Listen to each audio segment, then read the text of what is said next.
นี่เก็บเป็นภาพเสียงญาติเสียงยามเพิ่นพายเรือนะพายเรืออยู่บริเวณอ่างเก็บน้ำบ้านอ่างตำบลนาตาลละนี่ผู้ข้าปานคำผสมมื้อนี้พาหลานมาขึ้นเรือได้นี่เรืออยู่บริเวณอ่างเก็บน้ำบ้านอ่างตำบลนาตาลอำเภอตะงอยแล้วก็พาเบิ่งตะเวนสวยงามพี่น้องนี่ตะเวนกำลังสิตกได้อยู่บริเวณอ่างเก็บน้ำบ้านอ่างตำบลนาตาลนะผู้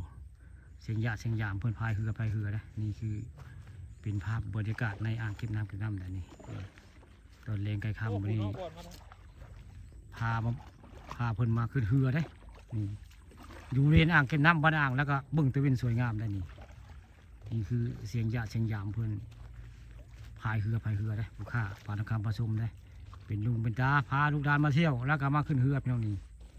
นี่คือเรือพายอยู่บริเวณอ่างเก็บน้ำบ้านอ่างตำบลนาตาลได้นี่บรรยากาศกะเพิ่นพายผู้เดียวเพิ่นได้บัวกล้าขึ้นนำได้ผู้ข้าเรือมันน้อยง่ายๆนี่เรือมันน้อยเลยบัวกล้าขึ้นได้นี่กะเห็นภาพลูกหลานเพิ่นพาย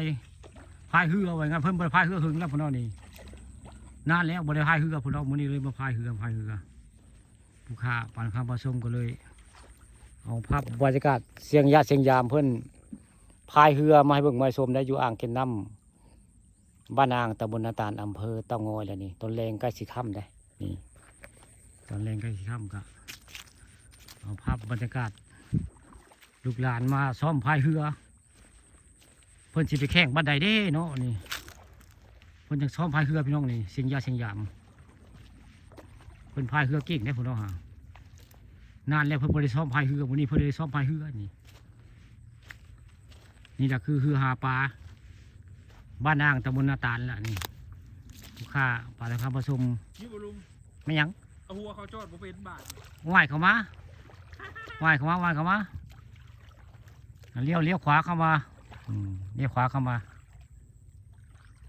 แต่เป็นกะใกล้สิตกได้นี่อยู่บริเวณอ่างเก็บน้ำห้วยหินตาดบ้านอ่างหรือว่ามีคาเฟ่จานตื้มได้บรรยากาศคักพี่น้องไผมาอ่างเก็บน้ำห้วยหินตาดก็มากินข้าวแซ่บอาหารคักก็ต้องมาคาเฟ่พี่ตื้มบ้านอ่างตำบลนาตาลอำเภอตะงอยได้ด้านหลังภูเขานี่แหละก็เลี้ยวไปก็สิมีกระโจมมองที่รับที่โน่นได้นั่นแหละคือคาเฟ่จานตื้มบ้านอ่างตำบลนาตาลนี่คือเสียงยาเพิ่นพายเรือเข้าพังได้นี่พายเรือทวารอ่างได้นี่โอ้ปลาบ่ขึ้นน้ำเนาะครับบ่ขึ้นได้ลงย่านเรือมันน้อยบ่กล้าขึ้นเรือมันน้อยบ่กล้าขึ้น